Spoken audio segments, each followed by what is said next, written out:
Assalamualaikum warahmatullahi wabarakatuh. Apa kabar semuanya? Semoga kita dalam keadaan sehat walafiat dan selalu dalam lindungan Allah Subhanahu wa ta'ala, sehingga kita bisa melaksanakan segala aktivitas kita dengan baik hendaknya. Amin ya rabbal alamin.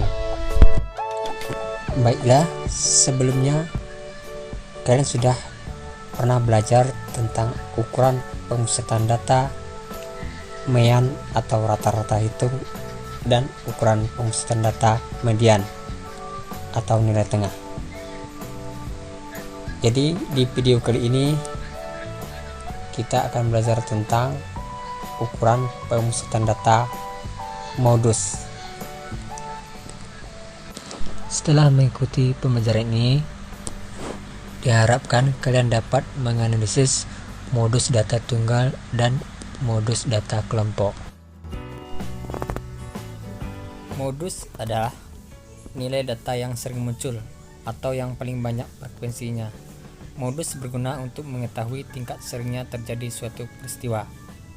Serangkaian data mungkin memiliki 2 modus bimodal, memiliki 3 modus trimodal, atau memiliki lebih dari 3 modus atau multimodal. Yang pertama, modus data tunggal. Perhatikan contoh soal berikut. Tentukan modus dari rangkaian data. Terlebih dahulu, data ini kita urutkan dari yang nilai yang terkecil sampai yang terbesar. Kemudian kita lihat nilai yang frekuensinya paling banyak atau nilai yang sering muncul.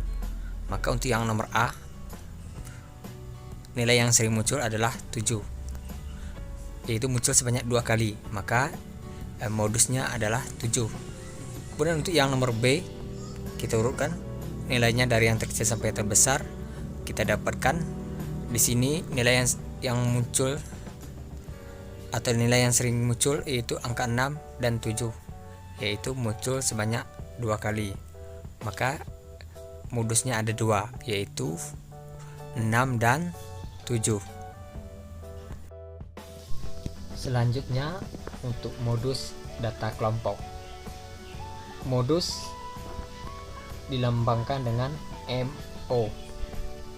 Modus dirumuskan dengan modus sama dengan TB ditambah D1 per D1 tambah D2 dikali P, di mana TB sama dengan TP bawah kelas modus, D1 sama dengan selisih frekuensi kelas modus dengan frekuensi kelas sebelumnya, D2 sama dengan selisih frekuensi kelas modus dengan frekuensi kelas sesudahnya. Kemudian P sama dengan interval kelas.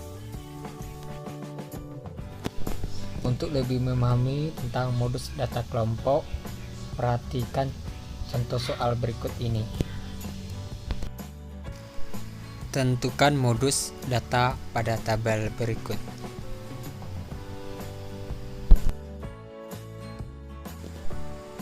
Jika kita perhatikan tabel ini, maka didapatlah kelas interval yang memiliki frekuensi terbesar, yaitu kelas interval yang keempat dengan nilai 50 sampai 59 yang memiliki frekuensi 12. Jadi ini merupakan kelas modusnya. Setelah kita tentukan kelas modusnya, maka selanjutnya kita tentukan nilai tepi bawahnya. Nilai tepi bawah ini didapat dari batas bawah kelas modus dikurang 0,5. Di kelas interval kelas modus ini, maka kita ketahui batas bawahnya 50, maka tepi bawahnya 50 dikurang 0,5 sama dengan 49,5. Kemudian kita tentukan nilai D1. Nilai D1 ini merupakan selisih frekuensi kelas modus dengan frekuensi sebelum kelas modus. Frekuensi kelas modus yaitu 12, maka kita kurangi dengan frekuensi sebelum kelas modus. Frekuensi kelas sebelum modus yaitu 8, maka dapatlah 12 kurang 8 sama dengan 4. Selanjutnya kita tentukan D2. D2 ini merupakan selisih frekuensi kelas modus dengan frekuensi kelas sesudahnya. Untuk frekuensi kelas sesudahnya yaitu 9, maka D2 sama dengan 12 dikurang 9 sama dengan 3.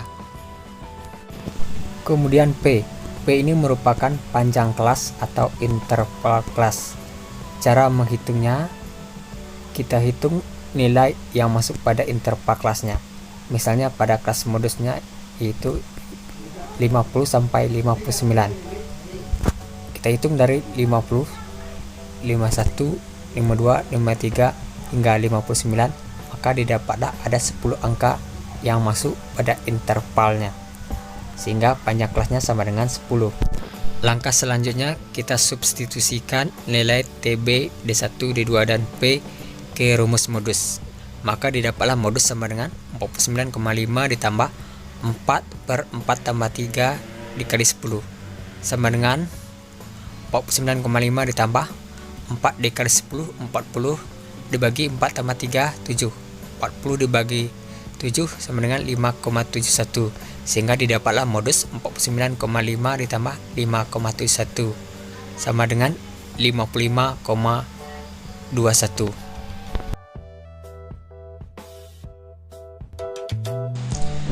Demikianlah cara menentukan modus data tunggal dan data kelompok. Semoga video kali ini bermanfaat. Terima kasih atas perhatian. Mohon maaf atas segala kekurangan. Billahi taufiq wal hidayah. Wassalamualaikum warahmatullahi wabarakatuh.